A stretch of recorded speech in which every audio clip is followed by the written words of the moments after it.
नमस्कार विद्यार्थियों। पिछले वीडियो में हमने बात की थी लास्ट टॉपिक पादप उत्तक संवर्धन के अनुप्रयोग एवं उपलब्धियां। जैसे सूक्ष्म प्रवर्धन पढ़ा, विषाणु मुक्त जो पादप है वो बनाने के लिए, कृत्रिम बीज है उसके लिए, भ्रूण बचाव के लिए, अगुणित जो नर बंधे हैं, नर अगुणित कोशिका है उसके संवर्धन से अगुणित भ्रूण बनाने के लिए, त्रिगुणित पादप है वो विकसित करने के लिए। तो ये अनुप्रयोग थे कुछ। एक टॉपिक ये जो डायग्राम आप देख रहे हैं ये भी आप बना लेना अपने नोट्स की कॉपी में। डायग्राम की हेडिंग अपने प्रागकोश प्रागकणों से अगुणित पादप का संवर्धन। ठीक है, तो ये संवर्धन किस प्रकार से होगा उसमें आपको ध्यान देना है। कोई पादप है, उस पादप से या तो हम परागकण ले सकते हैं या फिर परागकोश भी ले सकते हैं।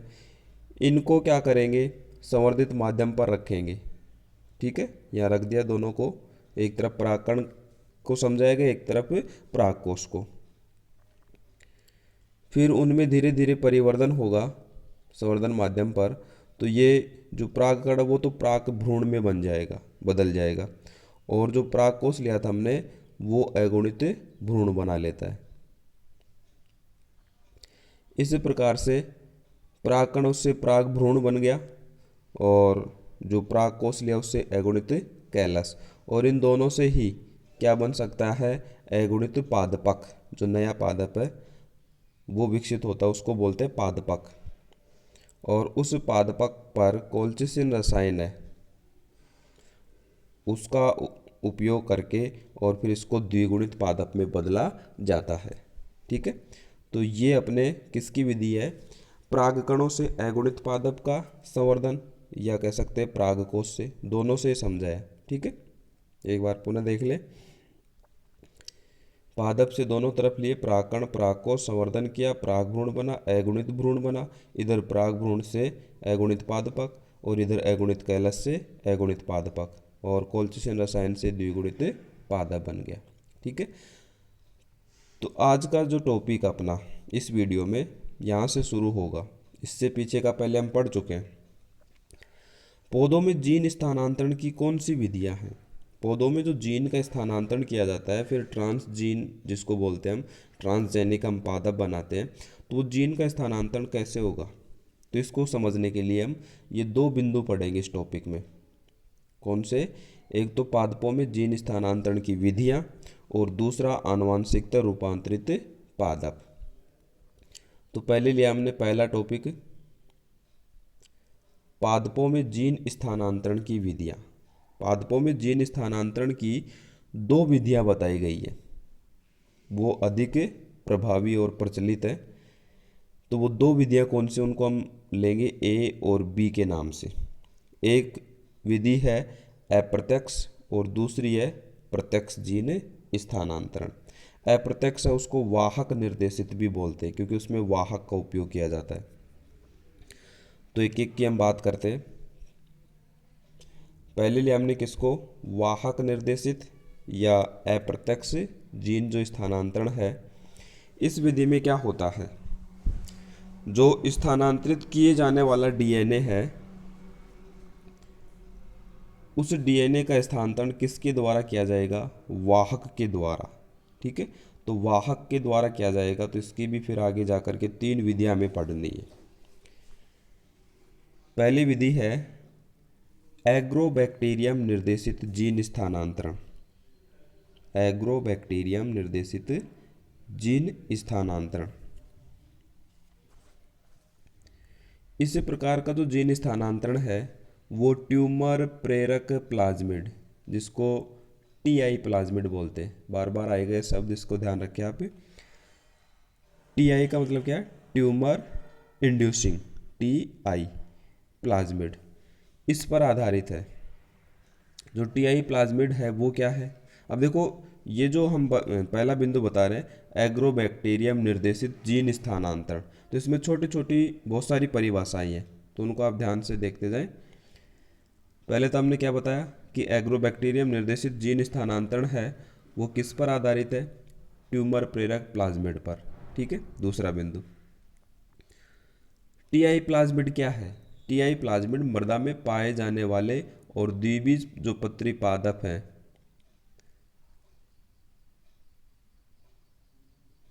मृदा में पाए जाने वाले तथा द्विबीज पत्री पादपों को संक्रमित करने वाले जीवाणु हैं।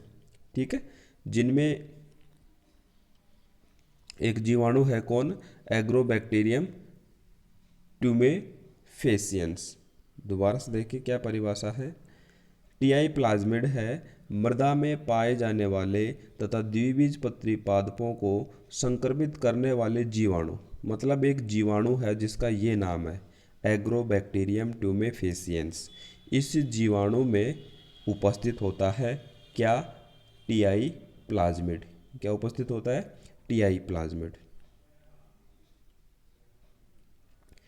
फिर और कई सारी छोटी छोटी परिभाषाएं है। अब ये जो जीवाणु बताया हमने, यह जीवाणु संक्रमित पादपों में अनियंत्रित कोशिका विभाजन को प्रेरित करता है। और जो अनियंत्रित कोशिका विभाजन है उसको हम क्या बोलते हैं? अर्बुद, कैंसर भी बोलते हैं। जैसे हम जंतु कोशिकाओं की बात करें, अनियंत्रित कोशिका विभाजन, तो उसको कैंसर बोलते हैं। तो उसका एक अन्य हिंदी नाम अर्बुद भी है। तो पादपों में इसको बोला गया पीटिका या अर्बुद, गॉल जिसको अंग्रेजी में बोलते हैं। ठीक है, तो ये निर्माण हो जाएगा। यह जीवाणु संक्रमित पादपों में किसका निर्माण करेगा? पीटिका या अर्बुद का। तो इसको हम क्या बोलेंगे? क्रीट पीटिका या क्राउन गॉल। नेक्स्ट बिंदु, पादपों में जो क्राउन गोल का निर्माण होता है वो किसके कारण होता है? वो होता है एग्रोबैक्टीरियम ट्यूमेफेसियंस जीवाणु में उपस्थित टीआई प्लाज्मिड के कारण। पादप कोशिकाओं में, देखो ये शॉर्ट में लिया, अब समझ जाना इसको। आप कहीं पर शॉर्ट में ले तो इसका अर्थ क्या है? एग्रोबैक्टीरियम। शॉर्ट में क्या ए लिया हमने, इसका पूरा नाम क्या होगा? एग्रोबैक्टीरियम। तो पादप कोशिकाओं में एग्रोबैक्टीरियम ट्यूमेफेसियंस के संक्रमण की जो प्रक्रिया है उसके दौरान टीआई प्लाज्मिड की एक प्रति का समाकलन परपोषी के जीनोम, संजीन जिसको बोलते हैं, तो जीनोम में उसका क्या हो जाता है? समाकलन हो जाता है। फिर नेक्स्ट, परपोषी के जीनोम या संजीन में समाकलित होने वाले टीआई के डीएनए का जो खंड है वो क्या कहलाएगा? Transfer DNA, T-DNA. पादपों में एग्रोबैक्टीरियम ट्यूमेफेसियंस के संक्रमण की जो प्रक्रिया है वो टीआई प्लाज्मिड और एग्रोबैक्टीरियम है उनके गुणसूत्रों पर स्थित जीनों द्वारा नियंत्रित रहती है। ठीक है, तो पादपों में जो संक्रमण की प्रक्रिया है किन के जीनों पर निर्भर है? टीआई प्लाज्मिड और एग्रोबैक्टीरियम के गुणसूत्र पर स्थित जीनों। टीडीएनए, अभी जो बताया हमने ट्रांसफर डीएनए, उसके दोनों सिरों पर क्या है? 25 क्षारक युग्म है जिनको हम न्यूक्लियोटाइड भी बोलते हैं। तो ये न्यूक्लियोटाइड है, क्षार युग्म है, इनका एक क्रम पाया जाता है जिसका दायां और बायां सिरा होता है। तो पादप कोशिकाओं में जीन का स्थानांतरण, जिसी भी जीन का स्थानांतरण करना होता है उस जीन को इन दोनों सिरों के मध्य समायोजित करते हैं। किनके मध्य? जो 25 क्षारक युग्म है इनके दो सिरे हैं, उन दोनों सिरों के मध्य समाकलित कर देते हैं। नेक्स्ट बिंदु है एग्रोबैक्टीरियम ट्यूमेफेसियंस का आनुवंशिक अभियांत्रिकी के क्षेत्र में उपयोग के कारण इसे क्या बोलते हैं? प्राकृतिक आनुवंशिक अभियंता। ठीक है, एग्रोबैक्टीरियम ट्यूमेफेसियंस जो जीवाणु है उसका आनुवंशिक अभियांत्रिकी क्षेत्र में उपयोग करते हैं, इस कारण से इसको ये नाम दे दिया प्राकृतिक आनुवंशिक अभियंता। नेक्स्ट बिंदु है आनुवंशिकी रूप से रूपांतरित कोशिकाओं में क्या पाया जाता है? ओपिन का निर्माण होता है। और ये ओपिन क्या है, विभिन्न प्रकार के एग्रोबैक्टीरियम है, उनके जो अलग अलग प्रकार हैं, विभेद जिनको बोलते हैं, उन पर निर्भर करते हैं। जैसे एग्रोबैक्टीरियम टूमेफेसियंस के विभेद हैं, उनके द्वारा तो ये बनते ऑक्टोपिन व नोपालिन, जबकि एग्रोबैक्टीरियम राइजोजिन्स के विभेद हैं, उनसे क्या बनता है, एग्रोपिन और मैनोपिन। ठीक है, तो ये सब क्या है, ओपिन है। तो ये कुछ परिभाषाएं थी। अब जो मुख्य जो हम बात बता रहे थे क्या, कि एग्रोबैक्टीरियम निर्देशित जीन स्थानांतरण, तो इसमें ये 2-3 बिंदु मुख्य हैं यहाँ पर जो आए, बाकी परिभाषा ये पीछे। ट्रांसजेनिक पादप किनको कहेंगे, जिनमें जीन स्थानांतरित किया जाता है, तो उनको विकसित करने के लिए ट्यूमर प्रेरित करने वाले जीन, ठीक है, टीडीएनए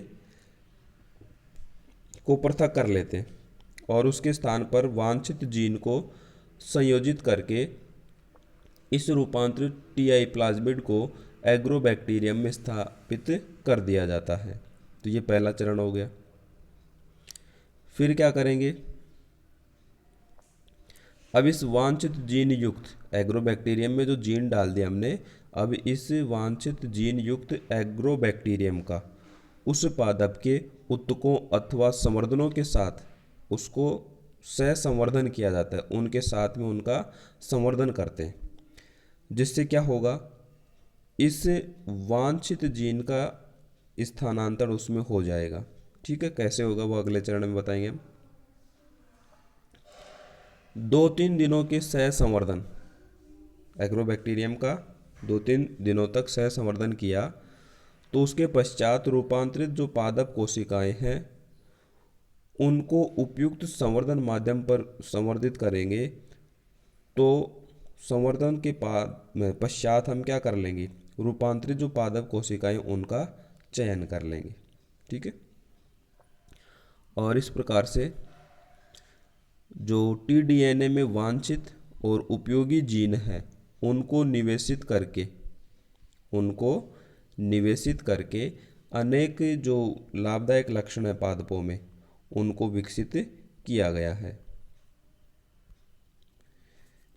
जैसे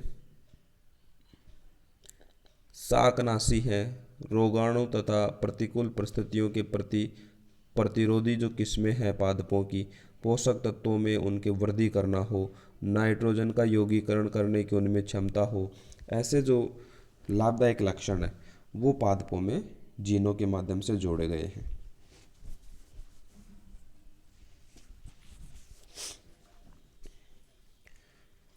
फिर एक नोट, क्या, एग्रोबैक्टीरियम जीवाणु है वो प्राकृतिक रूप से एक बीजपत्री पादपों को संक्रमित नहीं करते।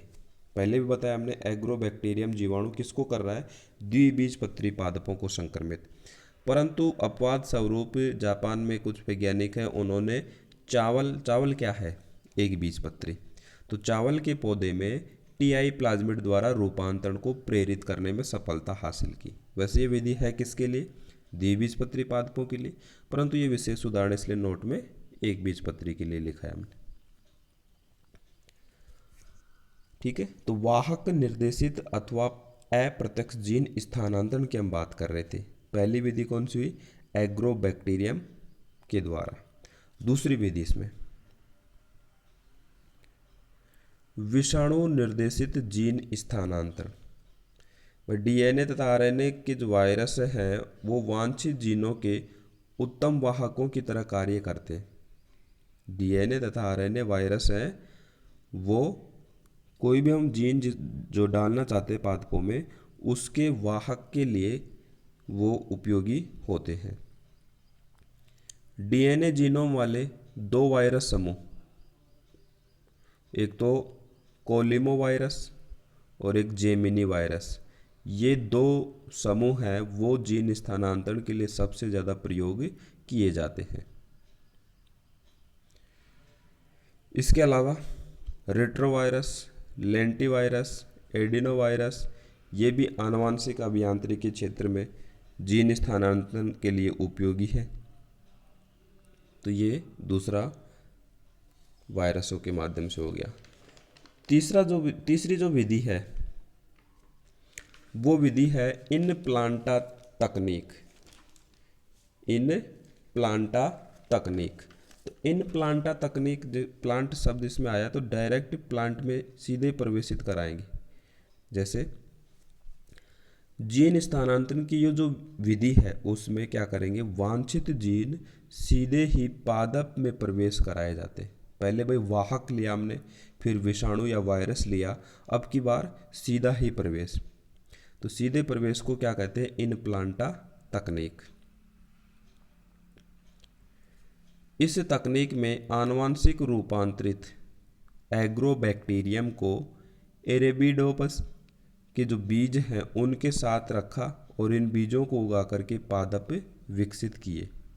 ठीक है, आनुवांशिक रूपांतरित बैक्टीरियम लिया, उनको एरेबिडोपसिस के जो बीज हैं उनके साथ रख करके कुछ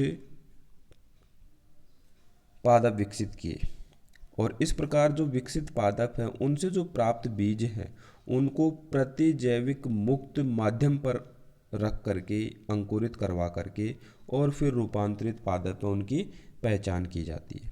तो ये हो गई अपनी तीसरी विधि, कौन सी, इन प्लांटा।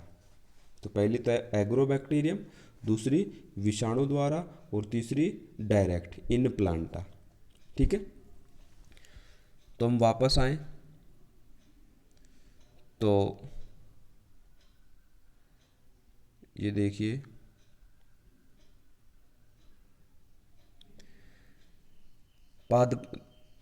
मुख्य टॉपिक था अपना क्या, पौधों में जीन स्थानांतरण की विधियाँ।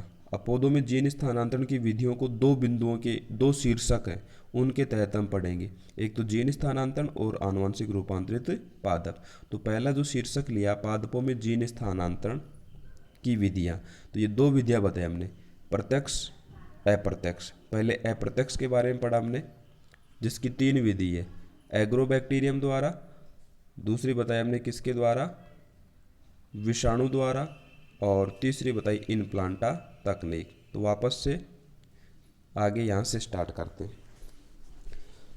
नंबर बी, प्रत्यक्ष जीन स्थानांतरण। प्रत्यक्ष जीन स्थानांतरण में क्या करेंगे, कोई वाहक नहीं है, सीधे ही कोई रासायनिक या भौतिक विधि द्वारा इस तकनीक में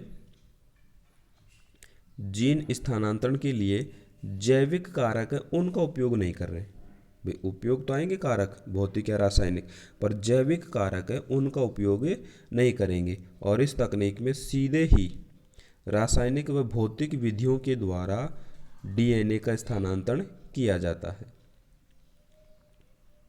ठीक है,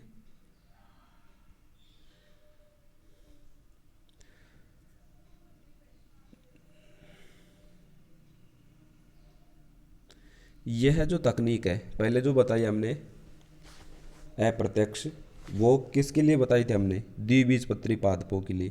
तो ये मुख्य रूप से किन के लिए, एक बीजपत्री पादप, और वो भी धान्य फसलें जैसे गेहूं है और चावल है, इनको बोलते हैं धान्य।